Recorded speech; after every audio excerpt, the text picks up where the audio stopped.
فرماتے ہیں وہ یہاں سے گزرے گا وہ جنتی ہے. توجہ فرمائیں. اب وہ ایک صاحب ہاتھ میں جوتے لے کر چہرے سے اور اعضائے وضو سے پانی کے قطرے ٹپک رہے تھے. وہ گزرے وہاں سے اور اس طرح سے گزرے. حدیث پاک کا مفہوم ہے حضور کو سلام کیا. ہاتھ میں جوتے ہیں, اعضائے وضو سے پانی کے قطرے ٹپک رہے, حضور علیہ السلام کو سلام کیا. گویا کہ حدیث کا اشارۃ النص بتا رہا ہے. حدیث کا اشارہ یہ بتا رہا ہے کہ حضور نے جنتی کی ظاہری دو علامت بیان کی. ظاہری دو علامت, ایک تو وہ ہمیشہ باوضو رہتا ہے اور ایک تو وہ نبی پہ سلام پڑھتا ہے. صحابی نے جس کو حضور علیہ السلام نے جنت کی بشارت دی وہ باوضو تھے اور آقا کو سلام کر کے گزرے.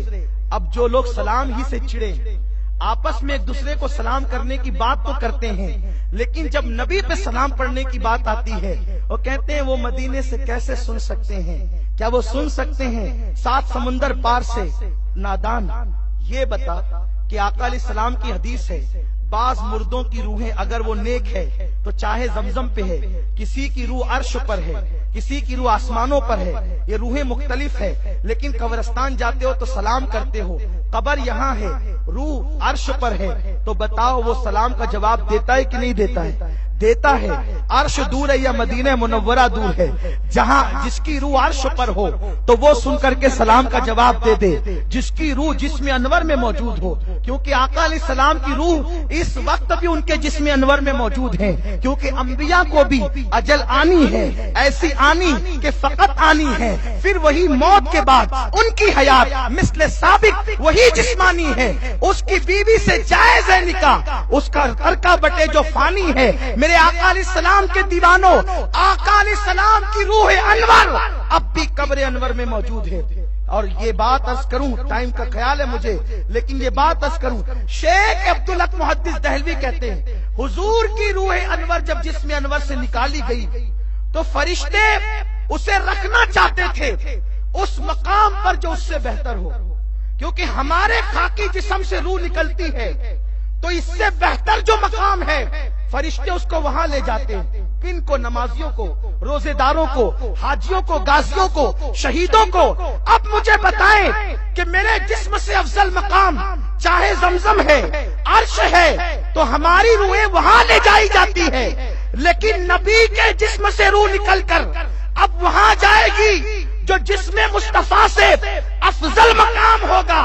جنت کیا ہے؟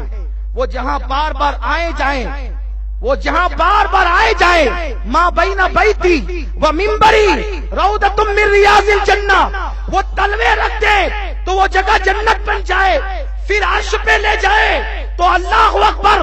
محدثین کا متفقہ مسلک ہے کہ جو مٹی نبی کے جسم سے لگ جاتی ہے وہ عرش سے افضل ہو جاتی ہے, تو مٹی جسم سے لگے تو عرش سے افضل ہو جائے.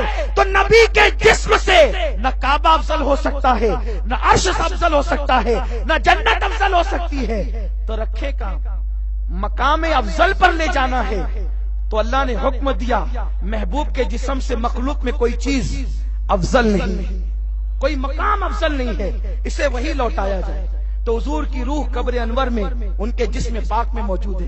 تو حضور علیہ السلام جب عرش کی روحیں سن لیتی ہے تو جو روح انور قبر میں موجود ہے جسم کے ساتھ وہ نہیں سن سکتی. اور ایک حدیث امام قسطلانی فرماتے ہیں, آقا فرماتے جب میں ماں کے پیٹ میں تھا تو میں لوح محفوظ پر چلنے والے قلم کی آواز سنا کرتا تھا. تو جو نبی ماں کے پیٹ میں رہ کر لوح محفوظ پر چلنے والے قلم کی آواز سنے وہ رسول قبر کے پیٹ میں رہ کر گلبرگہ شریف کے امتیوں کی آواز نہیں سن سکتے, زمین پہ رہنے والے امتیوں کی آواز نہیں سن سکتے. تو لوگوں کو اعتراض ہے سلام پر بھی, لیکن اس پر مجھے کچھ زیادہ نہیں کہنا, بس اتنا کہتا ہوں سلام تو تعلقات بتاتا ہے, کوئی لمبی چوڑی بات نہیں. سلام تو تعلقات بتاتا ہے, جس سے سلام جاری ہے اس سے پڑتی ہے, جس سے سلام بند ہے اس سے پنکی ہے. اب آپ مجھے بتائیں, اللہ اکبر, اگر آپ دو لوگوں کو ملتے دیکھیں سلام کیے بغیر ایک دوسرے سے گزر جائیں, آپ کو فلسفہ اور تاریخ کوئی بتانے کی ضرورت نہیں, بس بغیر سلام کیے ہوئے گزرے آپ نے فوراً پتا کر لیا دونوں کی پٹتی نہیں. ارے امتی کو سلام کیے بغیر گزر جائے تو آپ انداز اندازہ لگاتے ہو دونوں کی جمتی نہیں. اور اللہ اکبر، جب امتی نبی کو سلام نہ بھیجے تو اس کا مطلب اس امتی کی نبی سے نہیں جمتی. اسی لیے اعلیٰ حضرت نے فلسفہ پیش کیا کہ لوگ ایک ایک سلام کرتے ہیں، ایک سلام پہ میرا دل نہیں بھرتا، اس لیے کہ احسانات اتنے ہیں. تو کوئی ایسا سلام پیش کیا جائے کہ زبان ایک ہو اور پھر لاکھوں سلام ہو. تو انہوں نے کہہ دیا مصطفیٰ جان رحمت پہ لاکھوں سلام، شمع بزم ہدایت پہ لاکھوں سلام. لوگوں نے کہا ایک زبان اور لاکھوں سلام کیسے؟ ہم کہتے ہیں نادان تصویر کا دوسرا روپ دیکھ. جب کوئی تجھ سے کہتا ہے کیسے ہے تو آپ کہتے ہیں خدا کا لاکھ لاکھ شکر ہے. ارے جب ایک زبان میں لاکھ لاکھ خدا کا شکر ادا ہو سکتا ہے تو ایک زبان میں لاکھوں سلام بھی ہو سکتا ہے. ہمیں نہ روکو، یہ سنی رکنے والی قوم نہیں ہے، یہ وہ دیوانے ہیں کہ انہیں نہ کسی زمانے میں کوئی خریدا ہے نہ خرید سکتا ہے. ارے جب صحابی کا بیٹا خرید نہ سکا تو سعودی کے پیٹرول اور ڈالر والے کیسے خرید سکتے ہیں؟ جب تک بکے نہ تھے کوئی پوچھتا نہ تھا، تم نے خرید کر ہمیں انمول کر دی. آقا فرماتے جو یہاں سے گزرے گا وہ جنتی ہے. پھر دوسرے دن محفل سجی، آقا نے فرمایا یہاں سے ایک شخص گزرے گا وہ جنتی ہے. لوگوں کو تجسس ہوا، کل تو وہ بازی لے گئے، آج کون خوش نصیب ہوگا جس کو حضور جنت بانٹتے. وہ تو نہایت سستا سودا بیچ رہے ہیں جنت کا، ہم مفلس کیا مول چکائے، اپنا ہاتھ ہی خالی ہے. آج کون ہوگا؟ آج کون ہوگا؟ دوسرے دن بھی وہی تھے، اسی شکل میں، ہاتھ میں جوتا، اعضائے وضو سے پانی کے قطرات، اور پھر سلام کی ادب سے گزر گئے. تیسرے دن پھر محفل تھی. آقا نے کہا کوئی جنتی دیکھنا ہے؟ جی یا رسول اللہ دیکھنا ہے. گویا حضور کا دور کیسا دور تھا، جنتیوں کے چہروں کی بالکل یقینی زیارت ہوتی تھی. اب بتائیں جنت حضور نے نہیں دی تو کس نے دی؟ اس حدیث کے بیان کرنے والے کوئی ایک بتا دے کہ جبریل وحی لے کر کب آئے تھے کہ یہ جنتی ہے. یہ تو حضور کی مرضی پہ تھا، اس لیے کہ جنت کیا ہے ان کی مرضی پر ہے، وہ جسے چاہیں عطا کر. نبی مختار کل ہیں، جس کو جو چاہیں عطا کر دے، جہاں بانی عطا کر دے، بھری جنت ہبا کر دے. نبی مختار کل ہیں، جس کو جو چاہیں عطا. تیسرے دن پھر کا کسی جنتی کو دیکھنا ہے. جی یا رسول اللہ، کہا ایک شخص گزرے گا بس وہ جنتی. تینوں دن وہی صحابی.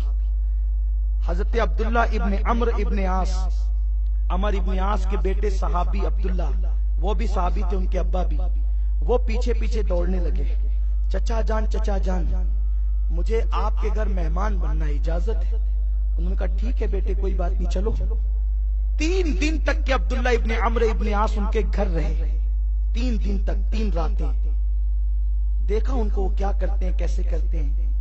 اس لیے کہ اگر کسی کو جنت کی بشارت ملی تو اس کا مطلب ہمارے نزدیک یہ ہے، ہمارے نزدیک کہہ رہا ہوں، جبکہ اپنے نزدیک کی کوئی اہمیت نہیں ہے کہ وہ کثرت سے تسبیح پڑھتا ہوگا، رات رات بھر مصلی پر نوافل پڑھتا ہوگا.